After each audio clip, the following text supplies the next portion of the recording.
Gideon of Scotland Yard, or Gideon's Day as it was known in England, and that's the name of the novel on which it's based, is another John Ford film that is considered one of his throwaways. We should all have so many throwaways in our resumes. I think it's a very entertaining movie.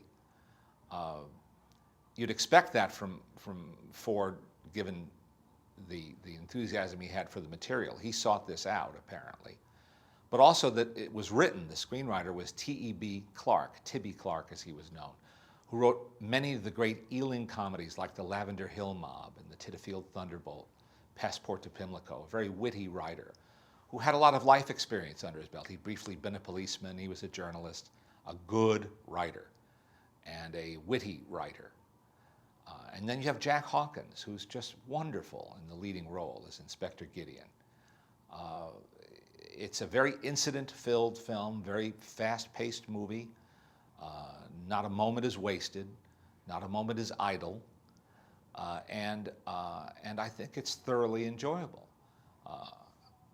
Great, memorable. I'm not making those claims, but I think certainly entertaining.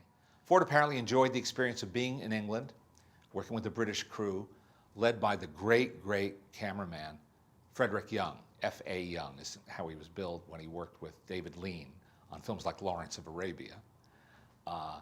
And though this film is essentially a realistic movie with Gideon's office, his home, no elaborate sets or fanciful settings, the lighting gives it away that there's a master behind that camera setting up the lights, and that's Mr. Young.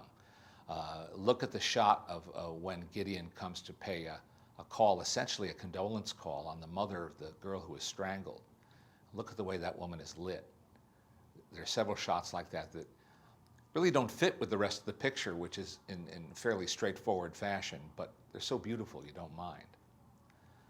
Hawkins leads a fine cast, and if you're looking for any signs of the Ford Stock Company, well, you don't have to look too far. Anna Lee plays Mrs. Gideon, the very forgiving wife of the very busy inspector, and John Loder plays one of his staff members. So there are two cast members from How Green Was My Valley in this picture. Unfortunately, Columbia, which produced the movie with Ford, Columbia's British division, Columbia in America didn't think much of it. It cost a lot of money to make Technicolor prints in those days, and though it was shot in Technicolor, when it was released here in the US, they only printed it in black and white. They changed the title from Gideon's Day to Gideon of Scotland Yard. They sent it out as a B movie on the bottom half of a double bill in many situations, and they cut it to boot. So it's only in recent years that it's been properly restored, and we can see the film John Ford made.